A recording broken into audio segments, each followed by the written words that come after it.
Who made the first move from in the house? Who made the first move? Well, I think in the house, that was you. I had a lot of walls up. I was like, this is a show. He might be playing me.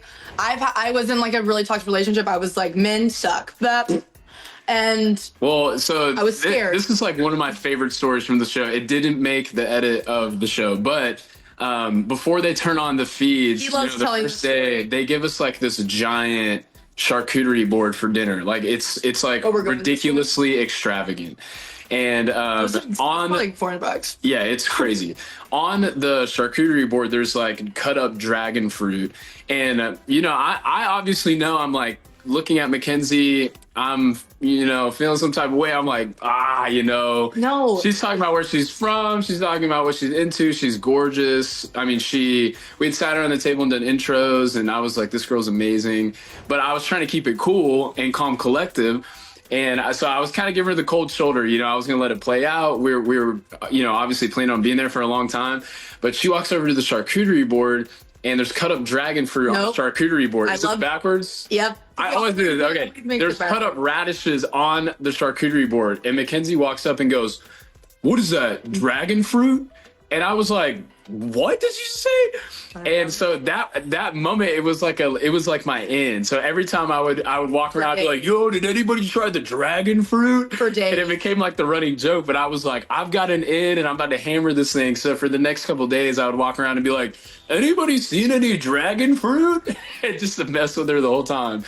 So I definitely made the first move for sure. For me, I'm just in the house. I'm like, what is this dude's problem? Like, can we drop this charcuterie board skit? I'm like, there's so many other conversations we can have, but he just keeps making fun of me about a dang radish. But this is like, I feel like that is not just only for you, but it's such a common thing for guys to like, the way they try and get in is like making fun of and poking buttons. And us girls are just like, it's adorable. And it's also like, but it keeps us, I'm just like,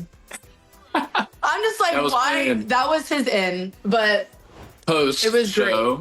Post-show, yeah. Post-show, so... Yeah, he made all the moves inside the house. I will say that. I was very difficult, and I know that viewers know that because they show clips, and I'm like... They're like, oh, what was the one comment? It was super funny. He was like, "What's one thing nice about me?" And I was like, "I really like your calves." Yeah, and I'm like... That was the one I was like, I've trained on my physique for months to be complimented on something that's covered most of the time. I just figured he never got that compliment before, and I thought it would be funny. But out of the house, I would say, I didn't know where we were going to be at. And I also didn't know at what extent and readiness Makensy was going to be after an experience like that. I think connection-wise, it was me. Yeah. I would say because, well, here's the problem. Here's what happens. So after we leave the house, immediately cameras cut off, boom, done. We still don't get our phones. Like the people that got top 3, like you don't get your phones for another 2 days. So thankfully, I guess while I was on the season, my mom and Matt had connected. So they had exchanged numbers. So I asked my mom for her phone and I text Matt off of her phone. And I'm like, "Hey, where are you? Da da da da." And when I got that text, I was like, boom, baby, we're in. We're back. This is about to start. We're back. So that was huge. And then from there, that night, I mean, we went back to the hotel, just sat in the lobby. And she had press the next morning, but we just caught up and talked about, everything that had happened. I'm sitting here telling her like, "Hey, weeks ago, I'm watching you on live feeds, being like, Matt's probably dating some supermodel, and he's probably married. He's probably engaged." And I was like, I'm sitting over here like, "Girl, I'm waiting on you. I'm waiting to figure this out with you. What do you mean?"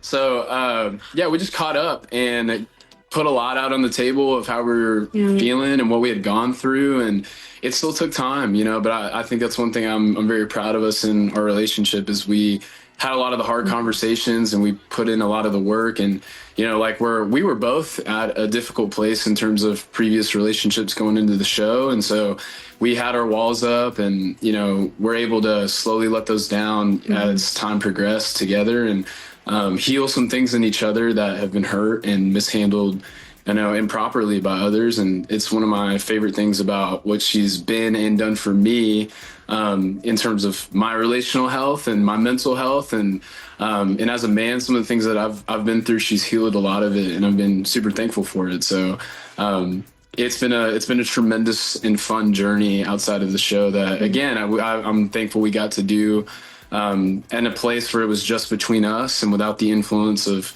what we could gain from being together. You know, that was never the focal point in the goal. It was just to consider how something real and genuine could develop within us and navigate it together. Yeah.